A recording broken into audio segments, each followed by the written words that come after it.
안녕하세요. 여러분들과 GED Mathematical Reasoning을 함께하게 된 클로이입니다. 오늘은 이제 수업 진도를 나가기에 앞서서 먼저 오리엔테이션을 제가 준비를 해봤어요. 그래서 How to approach GED Mathematical Reasoning 이라는 주제로 GED Mathematical Reasoning이 어떤 시험인지, 그리고 시험이 어떻게 구성이 되어 있는지, 어떤 문제 유형들이 있는지, 그리고 우리는 그것을 어떻게 공략을 하면 좋을지를 보도록 할게요. 그래서 제 강의 슬라이드는 항상 이런 식으로 구성이 되어 있을 텐데 제일 첫 번째 슬라이드 얘는 대단원이에요. 그래서 이 제목이 항상 대단원을 의미를 할 거고 그 다음에 슬라이드를 넘겼을 때 이렇게 첫 번째, 두 번째, 세 번째 얘네가 각각 소단원이에요. 그래서 우리 오늘은 처음 먼저 GED Mathematical Reasoning이 어떤 시험인지에 대해서 보도록 할게요.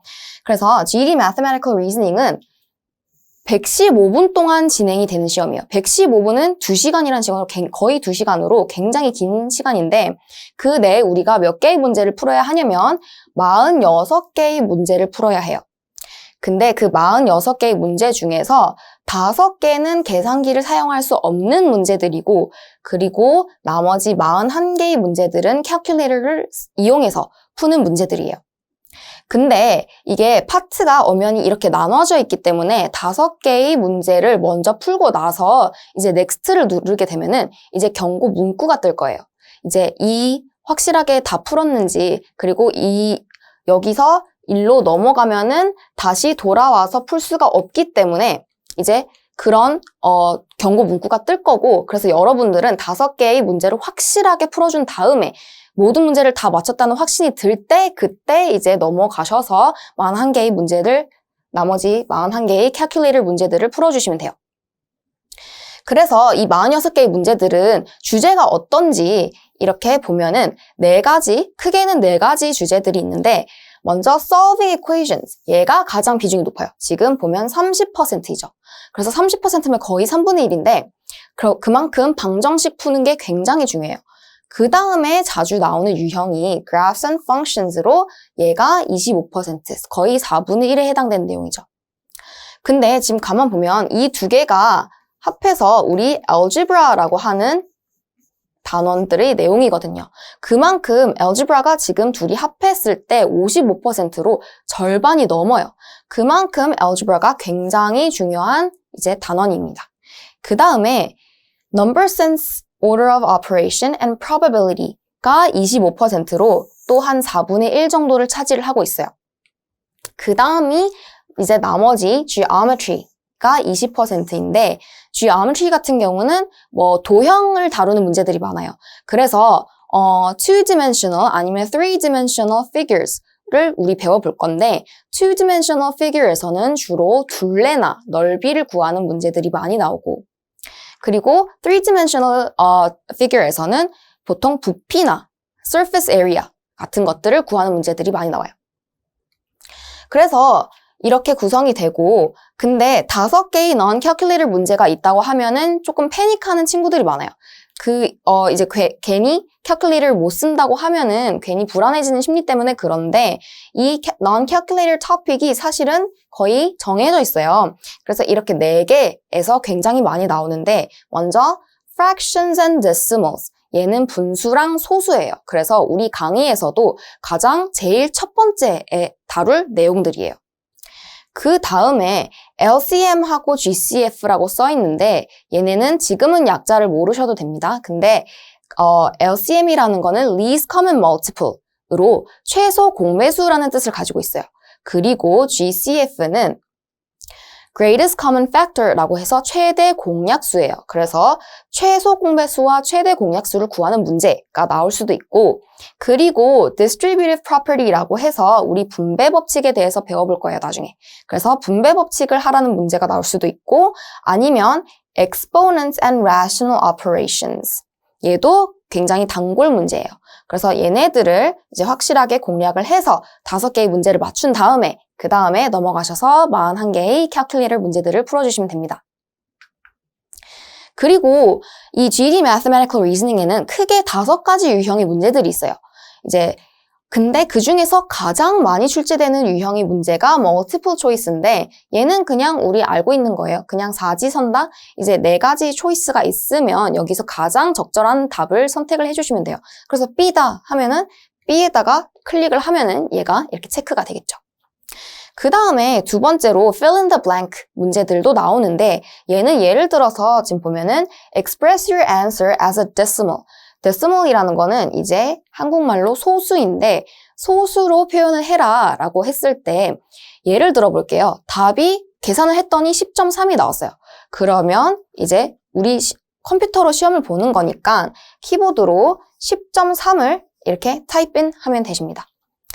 그리고 만약에 지금 여기는 decimal이라고 나와 있지만 fraction으로 나타내라 라는 이제 라고 했을 경우에는 답이 예를 들어서 3분의 10이에요. 그러면은 3분의 10을 우리 이렇게 쓰지만 이제 우리는 컴퓨터를 써야 하기 때문에 얘를 만약에 답안지에 fill in the blank 문제가 나왔을 때 어떻게 작성을 해주시면 되냐면 10/3 이런 식으로 작성을 해주시면 돼요.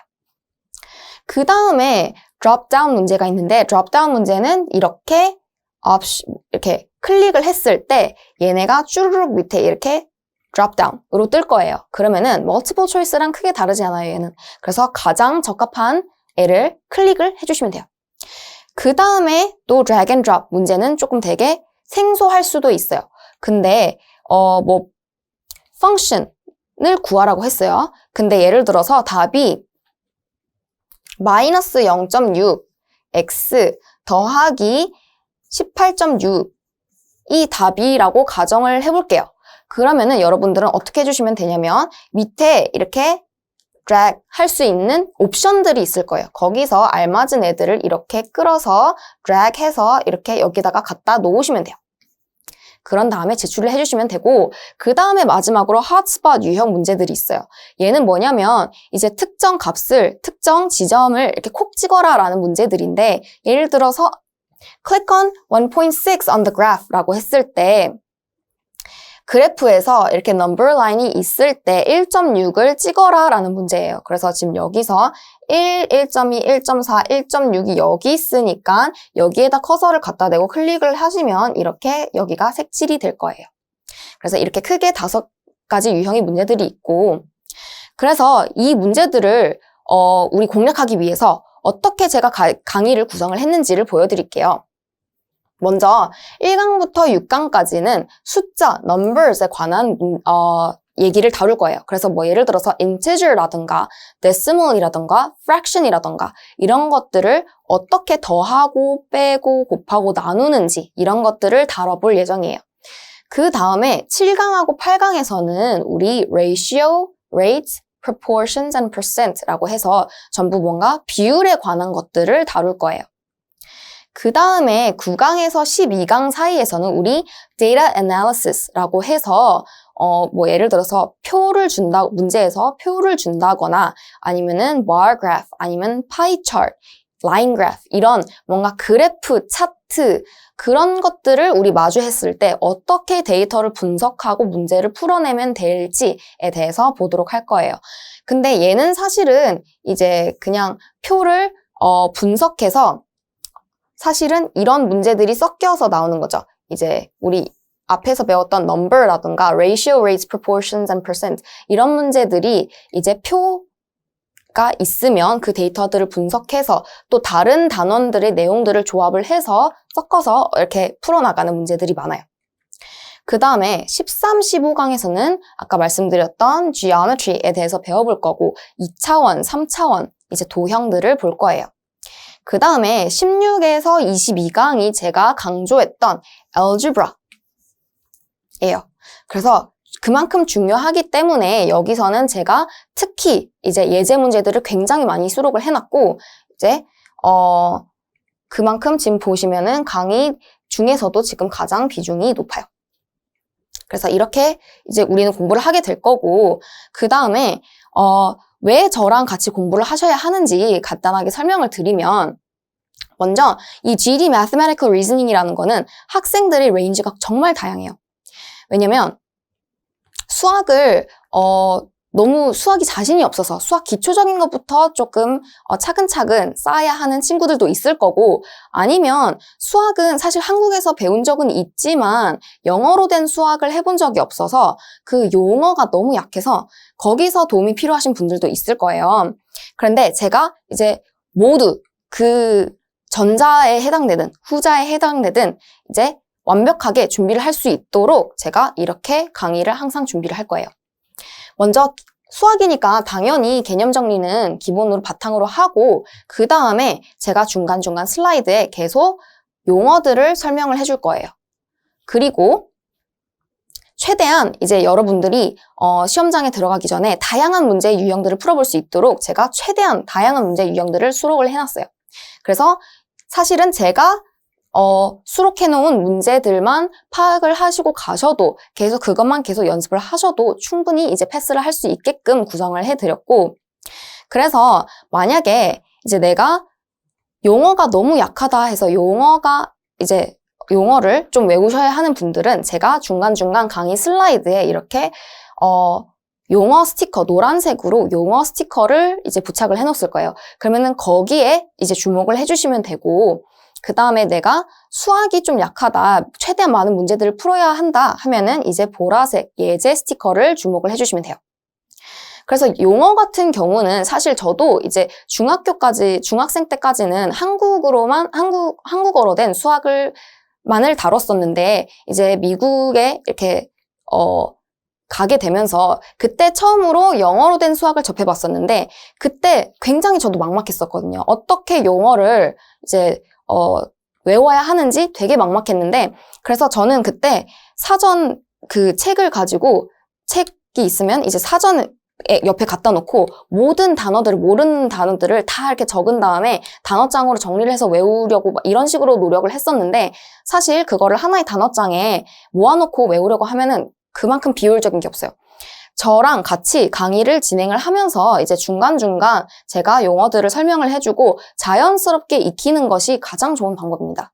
그래서 중간중간 억지로 모든 용어들을 다 한꺼번에 외우려고 하지 말고, 저랑 같이 강의를 진행을 하면서 제가 설명을 어차피 계속 용어를 영어로 설명을 할 거니까 이제 거기서 자연스럽게 익힐 수 있도록 해주세요.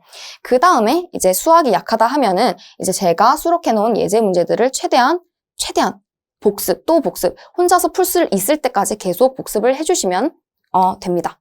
그래서 제가 준비한 오리엔테이션은 여기까지고요. 다음 시간부터 본격적으로 우리 수학 진도 나가도록 하겠습니다. 수고하셨습니다.